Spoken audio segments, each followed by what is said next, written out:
మరో caller Santosh California నుంచి call చేశారు. సంతోష్ గారు మీ క్వశ్చన్ ఏంటో అడిగాను. థ్యాంక్స్ టు టీవీ నైన్ అండి. నమస్తే గెస్ట్కి. ఒక 3 పాయింట్స్ ఉన్నాయండి. ముఖ్యంగా 3 క్యాపిటల్స్ అని మీరు ప్రతిపాదన తెచ్చినప్పుడు సార్, కనీసం ఒక్క క్యాపిటల్ కూడా మీరు ఒక ఫోకస్డ్గా డెవలప్మెంట్ చేయకపోవడానికి, అభివృద్ధి చేయకపోవడానికి గల కారణాలు ఏంటి సార్? సెకండ్ ఏంటంటే, ముఖ్యంగా లాస్ట్ టైం ఎన్నికల ముందు జగనన్న స్పెషల్ స్టేటస్ గురించి 25 పార్లమెంట్ సీట్లు ఇస్తే మెడల్ వంచుతాను అని బాగా పెద్ద బిల్డప్ ఇచ్చారు కదండి. మరి గెలిచిన తర్వాత పోరాటం చేసింది లేదు, నిలదీసింది లేదు, గట్టిగా అడిగింది లేదు. మోడీ గారి కాళ్ళు పట్టుకున్నట్టుగా ఒకసారి వీడియో కూడా వచ్చింది. మరి అంతే ఎందుకు దిగజారిపోయారు? భయపడ్డారా? 30 కేసులు నెత్తి మీద సిబిఐ కేసులు ఉన్నాయని. తర్వాత ఏంటంటే, మీరు పరిమల్ నత్వాని అని ఒక రిలయన్స్ కు సంబంధించినటువంటి మనిషికి ఇచ్చారు కదా సార్ రాజ్యసభ సీటు. ఆయన ఎన్నడూ కూడా పార్లమెంటులో విభజన హామీల గురించి కానీ, రీఆర్గనైజేషన్ బిల్లు గురించి కానీ, ఆంధ్రప్రదేశ్ గురించి కానీ మాట్లాడింది లేదు.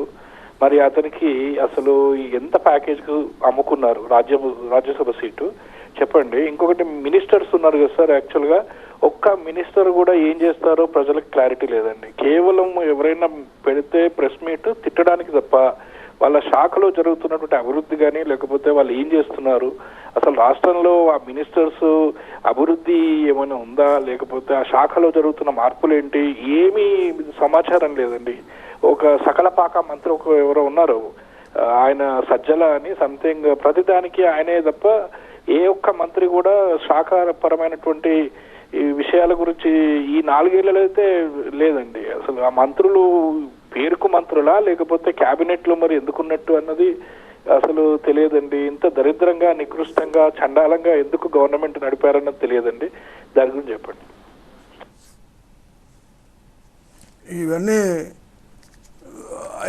ఇవన్నీ కూడా మీకు అంత అవసరం లేనటువంటి విషయాలు మీరు ఎక్కువ చెప్పారు. ఎందుకంటే ఇక్కడ ప్రజల సంక్షేమం గురించి మాట్లాడండి. పేద ప్రజలకు ఏమందుతుంది? ఈ రాష్ట్రంలో ఎస్సీ, ఎస్టీ, బీసీ, మైనార్టీలు, బిలో పావర్టీ లైన్ ఉన్నటువంటి వాళ్ళకి ఏ మేరకు సంక్షేమ కార్యక్రమాలు అందుతున్నాయి?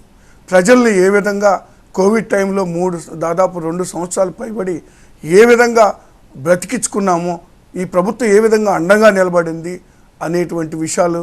మరి ఈరోజు గ్రామాల్లో అభివృద్ధి చెందుతున్నటువంటి ఈ స్కూల్స్ గురించి మాట్లాడండి, రైతు భరోసా కేంద్రాల గురించి మాట్లాడండి, లేదా విలేజ్ క్లినిక్స్ మాట్లాడండి, ఫ్యామిలీ డాక్టర్స్ గురించి మాట్లాడండి. ఎన్నో ఉన్నాయి. ఈరోజు మెడికల్ కాలేజీలు పెడుతున్నటువంటి పరిస్థితులు ఈ రాష్ట్రంలో ఉన్నటువంటి ఉన్నాయి.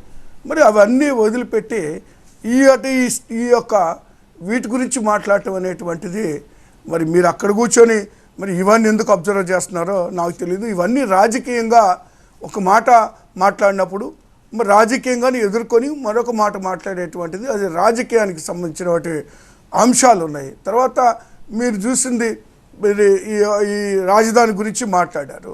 రాజధాని గురించి 3 రాజధానులు అనేటువంటి అంశము, 3 ప్రాంతాలు అభివృద్ధి చెందాలనేటువంటిది మా ఆలోచన. కాబట్టే మరి 3 రాజధానుల అంశాన్ని తీసుకుందాం తప్పితే, తెలుగుదేశం పార్టీ అధికారంలో ఉన్నప్పుడు కేవలం 29 గ్రామాలు మాత్రమే, ఇక్కడ ఉన్నటువంటి అమరావతి మాత్రమే అభివృద్ధి చెందాలని, అక్కడ భూములు ధరలు పెరగాలని, అక్కడ ఏదైతే తెలుగుదేశం పార్టీ నాయకులు చంద్రబాబు నాయుడు గారి వర్గమో మరి కోట్లకు పడగెత్తాలని వాళ్ళు మరి ఆలోచన చేసి రియల్ ఎస్టేట్ వ్యాపారం చేసినటువంటి అమరావతిని డెవలప్ చేయాలన్న ఆలోచన మాకు లేదు.